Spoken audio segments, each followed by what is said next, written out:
The safest framing is not that the U.S. is leaving NATO now, but that President Donald Trump has publicly said he is considering it after several allies refused direct support for U.S. requests tied to the Iran war. Tonight's story is not only about Iran, and it is not only about Donald Trump. It is about whether a war outside the traditional NATO theater is now pushing the Atlantic Alliance into one of its most serious political tests in decades. Over the past day, President Trump has sharply escalated his criticism of NATO allies and said he is strongly considering taking the United States out of the alliance after key European partners declined to join or facilitate parts of the U.S.-led war effort against Iran. That is the headline. But the deeper question is, what is confirmed, what is political pressure, and what would actually have to happen next? Here is the most important verified fact at the start. Reuters reports that Trump told Britain's Daily Telegraph he was strongly considering pulling the United States out of NATO, calling the alliance a paper tiger. Reuters also reports that, in a separate direct interview, Trump told Reuters he was absolutely considering withdrawal and planned to speak publicly about his disgust with NATO's lack of support for U.S. objectives in Iran. So this is not just second-hand commentary. At least part of the story is based on Trump's own words, repeated in more than one forum within hours. What triggered this latest rupture? According to Reuters, AP, and Al Jazeera, the immediate dispute centers on Allied refusal to directly back parts of the U.S. approach to the Iran war, especially requests linked to reopening or securing the Strait of Hormuz, and facilitating military operations tied to the conflict. Several European governments have said, in different ways, that this is not a NATO mission, not their war, or not consistent with international law. That is a crucial distinction, because NATO is a collective defense alliance for the Euro-Atlantic area, not an automatic vehicle for every U.S. military action anywhere in the world. To understand why this matters, we need the timeline from the last 48 hours. On March 31st, Reuters reported that France, Italy, and Spain had pushed back against some U.S.-Israeli military operations tied to the Iran war. Reuters said France refused overflight for planes transporting U.S. weapons for use in the conflict. Italy denied permission for certain U.S. military aircraft to land at Sigonella in Sicily on their way to the Middle East. And Spain said publicly that it had closed its airspace to U.S. planes involved in attacks on Iran. These were not abstract policy disagreements. They were concrete operational restrictions. France then responded directly to Trump's criticism. Reuters reported that the French presidency said it was surprised by Trump's comments and insisted Paris had not changed its position since day one of the conflict. The French military's earlier position, as described by Reuters, was that French bases would not be available for attacks on Iran, though temporary support for the defense of French allies in the region could be allowed. In other words, France was drawing a line between regional defense and participation in offensive war operations. AP's reporting adds another layer. It says, Trump spent Tuesday lashing out at Britain and France on social media, telling countries affected by Strait of Hormuz disruption to go get your own oil and start learning how to fight for yourself. AP also reports that top U.S. officials, including Defense Secretary Pete Hegseth, intensified that message by arguing that the United States had done the heavy lifting and that other countries should now step up on the waterway. This matters because the rhetoric is no longer limited to Trump himself. It is now echoed by senior members of his administration. By April 1st, the political conflict had become sharper. Reuters reported that Trump linked allied non-cooperation directly to NATO itself, saying he was considering withdrawal because European members refused to send ships to help unblock the Strait of Hormuz. That is a major escalation from criticizing burden sharing. It reframes the alliance not just as unequal, but as failing the United States in what Trump describes as a moment of need. So let's simplify the core issue. Trump is effectively making this argument. If NATO allies expect American protection in Europe, they should be prepared to support Washington when the U.S. wants help outside Europe, including in a conflict with Iran. Several allies are making the opposite argument. NATO was not consulted before this war. The war is not a NATO operation, and member states are not obliged to participate in offensive actions they did not approve. That disagreement is what has turned an Iran war dispute into a NATO crisis. The Guardian, citing Trump's comments to both the Telegraph and Reuters, reports that he said he was absolutely considering withdrawal and that the issue was now beyond reconsideration. The paper also points out that Trump launched the war on Iran with Israel without consulting NATO allies and without invoking Article 5, the alliance's collective defense clause. That matters because Article 5 applies to an armed attack against a member in the North Atlantic area, not automatically to a U.S.-chosen war in the Middle East. Al Jazeera's reporting helps explain why several allies are resisting. It says Spain has been the most vocal European opponent of the war. Italy has handled U.S. requests case by case. Britain has allowed some defensive use of bases, but not broader war participation. France denied overflight for munitions-related transport. And Poland said it had no plans to move Patriot systems to the Middle East. So this is not one blanket Allied position. It is a spectrum of refusals and limitations, varying by country and by type of support requested. Now to the official responses. Reuters reports that Poland's defense minister called for calm and said, in effect, that there is no NATO without the United States, but also no American power without NATO.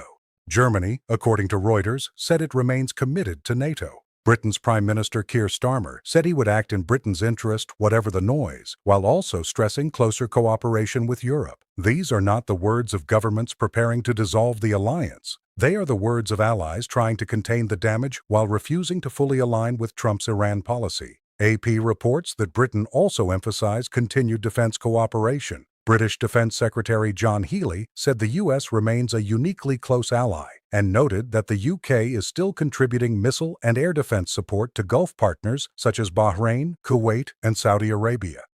That is an important point of balance. Britain is not endorsing Trump's broader war posture, but it is not stepping away from regional security either. France's line is also clearer now. Reuters quotes French Junior Army Minister Alice Ruffo, reminding observers that NATO is meant for security in the Euro-Atlantic area and is not designed to carry out an operation in the Strait of Hormuz, which she said would not be in accordance with international law. Again, that does not mean France is leaving NATO or rejecting all cooperation with the United States. It means Paris is rejecting the idea that Allied solidarity requires joining this particular military campaign. Why does this matter beyond the daily political drama? First, because NATO's real strength is credibility. Reuters notes that experts have long warned that U.S. signals suggesting it might not honor alliance commitments could encourage Russia or other adversaries to test the alliance's resolve. The issue here is not only whether Trump files legal paperwork to leave, it is whether repeated threats erode confidence in the U.S. security guarantee before any formal withdrawal ever happens. Second, this matters because the dispute reveals a deep disagreement over how alliances work. Trump's view, based on his own remarks, is transactional. If allies want U.S. protection, they should offer reciprocal support when Washington demands it. Many European governments are operating from a narrower legal and political interpretation. Support is not automatic when the war is outside NATO's core mission, especially if they were not consulted in advance. That gap is structural, not temporary. Third, the Iran war itself is part of why the dispute is so dangerous. Reuters and Al Jazeera both note that the Strait of Hormuz remains central to the confrontation, and the waterway carries a large share of global oil and gas traffic. Any prolonged disruption there has consequences far beyond the Middle East, including for fuel prices, shipping, inflation, and supply chains.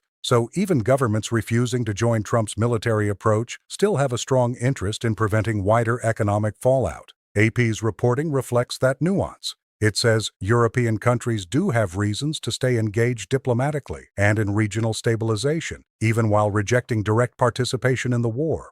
AP notes that some allies have at least discussed helping keep the strait open after the conflict ends, although the details remain unclear. That is a key distinction for viewers. Refusing this war effort is not the same as refusing all regional security involvement. So let's separate this carefully. What is confirmed? Trump said he was strongly considering leaving NATO, first as reported by Reuters from the Telegraph interview, and then directly to Reuters. It is also confirmed that several allies, including France, Spain, and Italy, have restricted or denied some forms of support tied to the Iran war. It is further confirmed that Britain, Germany, Poland, and France have all responded publicly, mostly by reaffirming NATO's value while resisting Trump's framing. What is claimed, but not yet turned into action. There is no verified evidence in the reporting reviewed here that the United States has formally begun the legal process of withdrawing from NATO. There is no notice of withdrawal cited, no formal White House order described, and no NATO announcement confirming any U.S. exit procedure has started.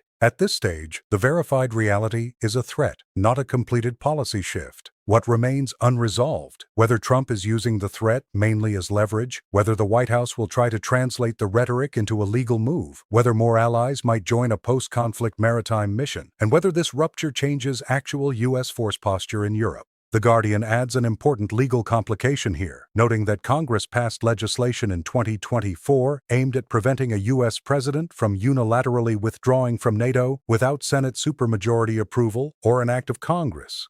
So even if Trump wants out, the path is not straightforward. There is another unresolved issue as well: how much this is really about Iran and how much it reflects a broader second-term argument inside the Trump administration about alliances, reciprocity, and America's role abroad.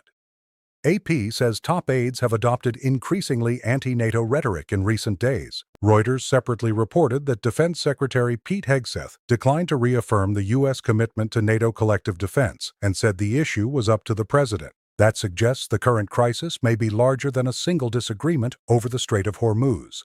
As of the latest verified reporting, the current situation is this: Trump is publicly threatening a foundational U.S. alliance, while also hinting that America wants to wind down its direct role in the Iran war relatively quickly. Reuters says Trump told the agency the U.S. would be out of Iran pretty quickly, though he also said it could return for spot hits if needed. So the administration appears to be trying to do two things at once: pressure allies harder and find an off-ramp from a war that is becoming politically and economically costly. For NATO, that leaves a tense but still fluid picture. There is no confirmed U.S. withdrawal from the alliance. There is, however, a very public test of alliance trust, alliance purpose, and alliance boundaries. European governments are signaling that they still want NATO, but not on Trump's terms for this war. Trump is signaling that if allies will not support him beyond Europe, then he may reconsider America's role in Europe itself. Those two positions are now in direct conflict. The responsible conclusion tonight is not that NATO is over and not that a U.S. exit is imminent. The responsible conclusion is that a verified and serious political rupture is underway. Trump has made the threat himself. Multiple allies have openly refused parts of his Iran strategy, and senior officials on both sides are now speaking in terms that would have been extraordinary not long ago. But a threat is not the same thing as a withdrawal, and anger is not the same thing as policy. For viewers trying to separate signal from noise, the clearest takeaway is this: the Iran war has exposed a real split inside the Western alliance, but the scale of that split will depend on what happens next, not only on what has been said so far. The facts are moving quickly, and the safest reading at this hour is that the alliance is under pressure, its legal future is still unresolved, and the political damage may already be significant even without a formal exit.